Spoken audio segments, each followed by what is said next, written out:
무비스님의 소참 법문 108자제어 이를 즐김 44번째부터 47번까지 말씀입니다. 안녕하십니까? 108자제어 공부 좀 하겠습니다. 스님께서 이를 즐겁게 하라고 하면서 이를 즐김이라고 하는 항목 안에서 늘 지혜와 자비를 강조하셨습니다. 42번, 43번 모두가 지혜와 자비에 대한 말씀이고 41번도 지혜와 자비에 대한 말씀입니다. 그 다음에 44번도 역시 지혜와 자비에 대한 말씀입니다. 처한 여러 상황에서 지혜로움으로 일에 임하며 자비심으로 사람을 대하고 개인의 이득과 손실에 얽매이지 아니하면 괴로움도 없어진다. 앞에서도 지혜, 자비, 그리고 괴로움 이런 문제를 말씀하셨는데 44번에서도 자기가 처한 여러 상황에서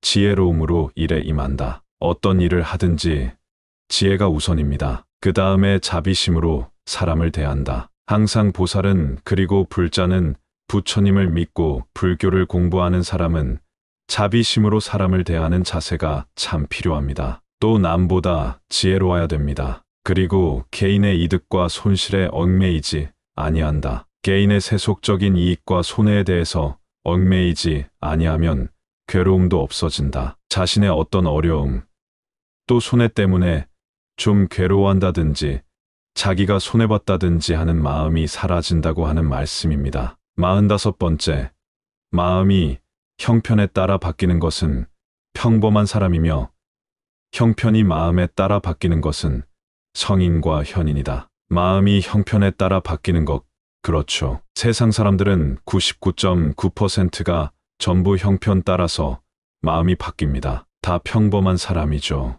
반대로 좀 뜻있게 살고 의미 있게 살고 생각이 좀 다른 사람은 형편이 그 사람의 마음에 따라 바뀌는 경우가 또 있을 수 있습니다. 그것은 성인과 현인이다. 얼마나 좋겠습니까?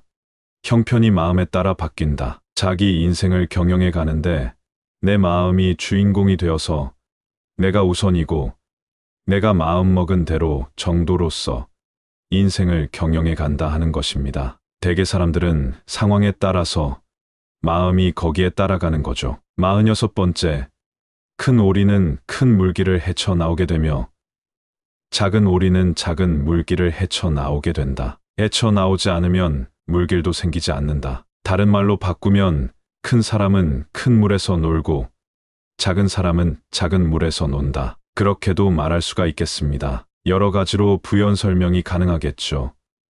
큰 오리는 큰 물길에서 헤쳐나오고 큰 물에서 놀고 작은 오리는 작은 물길을 헤쳐나오게 된다. 작은 오리는 작은 물에서 놉니다. 또 헤쳐나오지 아니하면 물길도 생기지 않는다. 성엄스님은 이러한 말씀을 하실 때 얼마나 자신의 경험을 여기에 비추어서 그렇게 말씀을 하셨겠습니까? 여러 가지 의미가 있을 줄 믿습니다. 47번째는 이런 말씀이 있습니다. 산이 돌지 않으면 길을 돌리고 이 돌지 않으면 사람이 돌아가고 사람이 돌아갈 수 없으면 마음을 돌려라. 아주 멋진 말씀이죠. 산이 돌지 않으면 길을 돌린다. 어떤 일을 함에 있어서 산 같은 큰 장애물을 만날 수가 있습니다. 그럼 어떻게 해야 되겠습니까?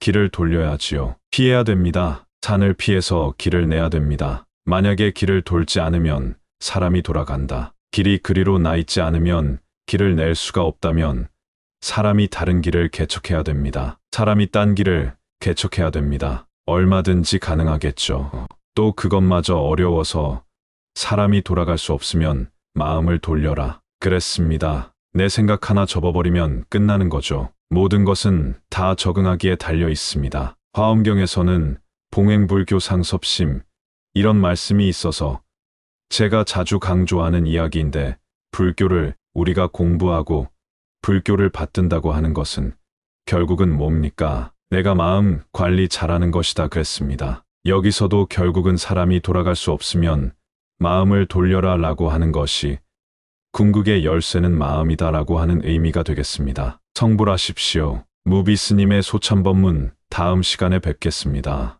나무 아미타불 관세음보살, 나무 아미타불 관세음보살. 나무 아미타불 관세음보살,